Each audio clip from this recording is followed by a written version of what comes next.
자, 여러분 안녕하십니까? 오늘도 리플사와 XRP에 관련된 정보를 가지고 여러분들께 인사를 드리고 있는 크립토토마토입니다. 오늘도 짧게 이런저런 소식들이 나와가지고 바로 모아가지고 한번 가지고 와봤는데요. 첫 번째 소식은 빠이오의 트윗과 함께 시작합니다.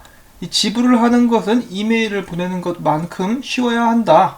당신이 어디에 있든 어떤 나라의 통화를 사용하든 누구에게 지불을 하든지 말이다 라고 하면서 하나의 링크를 공유를 해주는데요.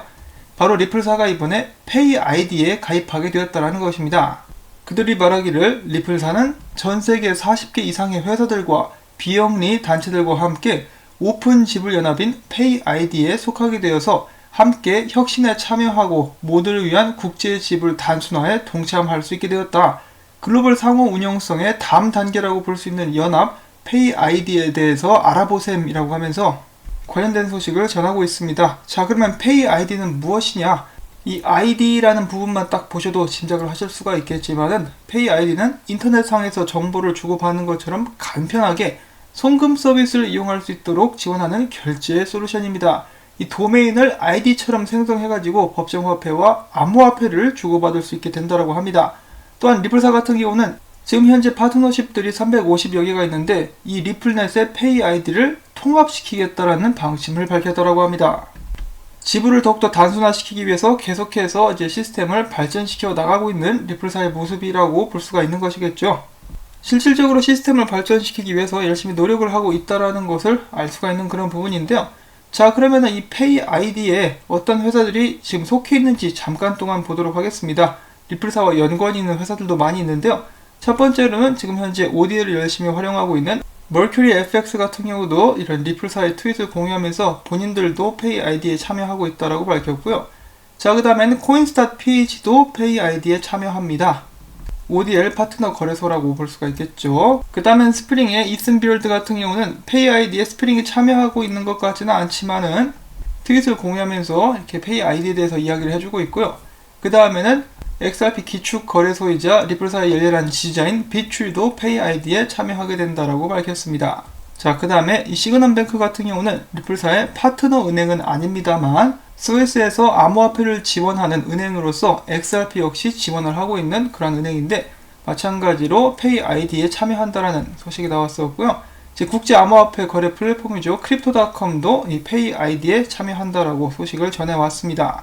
그리고 마지막으로 하이라이트 폴리사인이 페이아이디에 들어가 있어요. 폴리사인이 정말 조만간에 출범을 하긴 할 모양인가 봅니다. 자, 이런 식으로 해가지고 전체적인 그림을 딱 보시면은 또 다른 리플사의 ODL 파트너라고 볼 수 있는 비트스탬프랑 비소의 모습도 확인해 보실 수가 있겠고요. 그 다음에 BRD 지갑, 코인원도 여기 들어가 있네요. 코인원도 여기 있는 것을 확인해 볼 수가 있겠고, 또한 리플사로부터 굉장히 많은 투자를 받은 포르테도 여기 속해 있습니다. 그 다음에 플래시 FX의 모습도 확인을 해보실 수가 있겠고, 업홀드와 숨 그리고 리플사의 이름을 또 볼 수가 있겠습니다. 그 외에도 좀 유명한 회사들의 이름도 확인을 해보실 수가 있겠는데요. 예를 들어 브레이브라든지 빗페이, 빗고라든지 그리고 그냥 넘어가 버리고 말았는데 XRP 또 다른 기축 거래소인 코인필드도 여기 속해 있는 모습을 확인을 해볼 수가 있겠습니다. 자, 아무튼 이런 식으로 해가지고 꽤 큰 쟁쟁한 회사들이 속해 있는 이런 집단이라고 볼 수가 있겠는데요.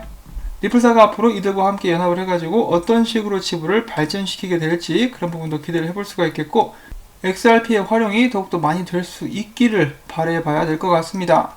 자, 이 XRP의 활용에 대해서 이야기할 때는 ODL을 절대로 빼놓을 수가 없겠죠. 최근에 밝혀진 리플사의 새로운 고객이자 리플넷 클라우드를 사용하고 있는 것으로 알려진 BC 레밋, 이 회사에 XRP 중심의 유튜버 크립토AD가 직접 물어봤습니다. 혹시 여러분들은 ODL을 사용할 계획을 가지고 있습니까? 라고 물어보니까 BC 레밋에서 직접 답을 줍니다. 우리의 기술팀이 지금 리플사의 ODL을 사용하기 위한 초기 작업을 하고 있다라고 말이죠. 그래서 조만간에 빠른 시일 내에 BC 레밋 같은 경우도 ODL을 활용하는 회사로서 자리를 잡게 될 것이라고 저희가 생각을 해볼 수가 있겠습니다. 자, 그런데 한 가지 좀 재밌는 사실 같은 경우는 이 크립토에리가 처음에 이 사실을 사람들에게 이야기를 했을 때 딱 이 부분만 캡처를 해가지고 소식을 공유를 했었어요. 그랬더니 사람들이 못 믿겠다라고 이거 거짓말 아니냐고 해가지고 이 전체 화면을 capture를 했었다라고 하네요. 참 씁쓸하죠. 직접 이렇게 대화를 통해서 좋은 정보를 얻어서 전해주기까지 하는데 불평, 불만의 의심까지 좀 안타까운 그런 상황이라고 볼 수가 있겠습니다. 자, 어쨌든 이런 식으로 해가지고 또 다른 송금 회사가 ODA를 활용하게 될 것 같습니다. 이 좋은 소식이라고 여러분들께 말씀을 전해드릴 수가 있겠고요. 자, 그 다음에 약간의 짧은 소식들 나온 거 함께 또 보도록 하겠습니다. 자, XRP 레저에 리플사가 수표 기능을 추가하게 되었다는 것인데요. 이 해당 기능 같은 경우는 이 미국 같은 경우 개인 수표를 많이 쓰죠. 그거랑 이제 비슷하다라고 합니다. 발신인이 거래 설명을 통해서 최대 한도 금액과 수취인을 정할 수가 있는데, 수취인은 수표를 현금으로 환전할 수 있으며 현금화 순간 현금 유동이 발생합니다. 다만 송금인의 잔액과 가용, 유동성에 따라서 현금화가 실패하게 될 수도 있다. 뭐 거의 개인 수표랑 비슷하다라고 볼 수가 있겠는데요. 기억하시는 분들이 많이 계시겠지만은 이 리플사 같은 경우는 이러한 새로운 업데이트에서 반대표를 던졌었습니다. 리플사가 반대를 하더라도 다른 결정권자들이 수용을 하기로 결정을 했기 때문에 이번에 XRP 레저에 기능이 추가가 되게 된 것이라고 저희가 볼 수가 있겠는데요. 개인적으로 한 가지 의문이 있는 것은 이런 식으로 이제 수표 필요 없이 그때그때마다 바로 송금을 보낼 수가 있고 지불을 할 수가 있는데 3초면 되지 않습니까? 이것이 굳이 왜 필요할까라는 생각을 하게 합니다. 그리고 이제 현금화가 실패할 수 있는 가능성까지 있다라고 하는데 굳이 이거를 써야 될 이유가 있을까? 뭐 아무튼 앞으로 활용되게 되는 그런 분야가 나오게 될 수 있을지는 모르겠습니다만은 이러한 업데이트가 진행이 되었다라고 하고요. 여기서 저희가 한 가지 알 수 있는 또 다른 사실 같은 경우는 리플사 보고 계속해서 중앙화된 블록체인이다, 중앙화된 회사다 이렇게 이야기를 하고 있는데 아니죠. 리플사가 반대를 했는데도 다른 결정권자들이 찬성을 하니까 이렇게 기능이 추가되는 모습을 여러분들께서는 확인을 해보고 계십니다. 예를 들어서 이게 중앙 집권화가 되어 있으면 리플사가 반대를 하는 순간 이 기능 같은 경우는 이제 바로 거절당할 수밖에 없었겠죠. 그래서 탈중앙화가 되어 있다는 사실 다시 한번 알아볼 수가 있었고요.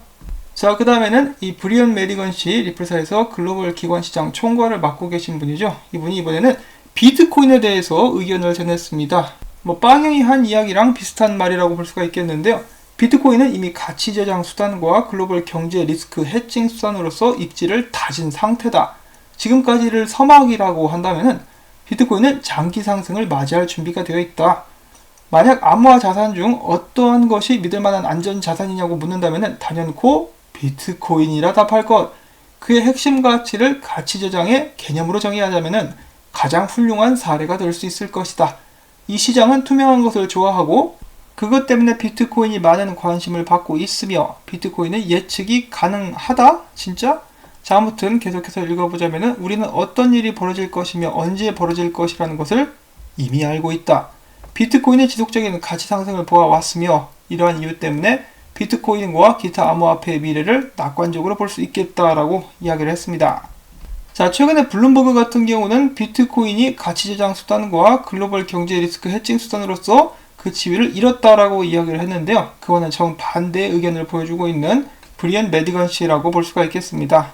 자, 여기서 좀 의미심장한 그런 부분이 있었는데요. 앞으로 어떤 일이 일어날지 알고 있다. 그것이 무엇을 뜻하는 것일까요?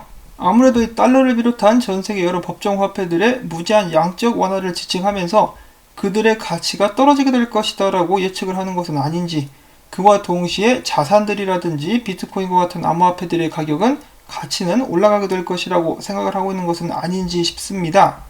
만약에 전 세계 법정 화폐들의 가치가 많이 떨어져 버리게 된다면 그 상황 속에서 XRP가 어떤 역할을 하게 될지 저는 그런 점도 좀 궁금하다라고 생각을 하는데요.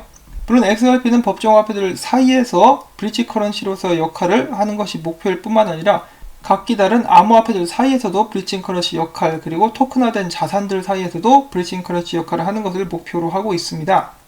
일단은 미래에 어떤 상황이 펼쳐지게 된다 할지라도 가장 많은 유동성을 가지고 있으면은 암호화폐로서 브릿지 커런시로서 가장 유리한 자리를 차지할 수 있게 될 수 있을 것이다 라고 리플사 쪽에서는 생각을 하는 것 같습니다.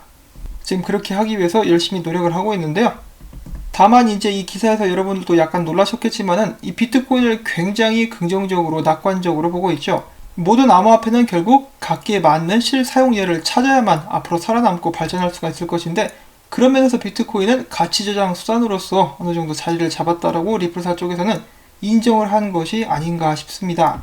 그렇게 생각을 해봤을 때 리플사가 맞다라면은 비트코인 가격은 앞으로 계속해서 올라가게 되겠죠. 물론 비트코인 뿐만 아니라 다른 알트코인들도 포함을 시켰습니다만 비트코인을 중점적으로 이야기를 하고 있습니다. 자, 비트코인 찬양론자들은 리플사와 XRP를 욕을 하고 XRP를 좋아하는 사람들은 비트코인을 깎아내리는 듯한 그런 모습들도 많이 저희가 봐왔었는데 정작 리플사는 이 둘 다 좋게 보고 있죠.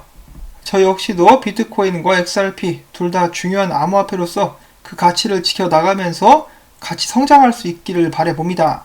지불에 관련된 서비스를 발전시키기 위해서 다방면으로 노력하고 있는 리플사가 성공하면서 저도 그렇고 여러분들도 XRP를 통해서 성투할 수 있는 그날 올 수 있기를 바라보면서 오늘 영상은 여기서 또 마무리를 짓도록 하겠습니다. 제가 오늘 전달해드린 이러한 정보들이 여러분들께 도움이 되셨다면 제가 계속해서 이 채널을 유지할 수 있도록 토마토밭에 꼭 물을 주실 수 있으면 좋겠습니다. CF 한 편만이라도 마지막까지, 그리고 광고주 방문, 좋아요 버튼 눌러주신다면 제가 계속해서 힘내서 일할 수 있는 그런 원동력이 될 것입니다.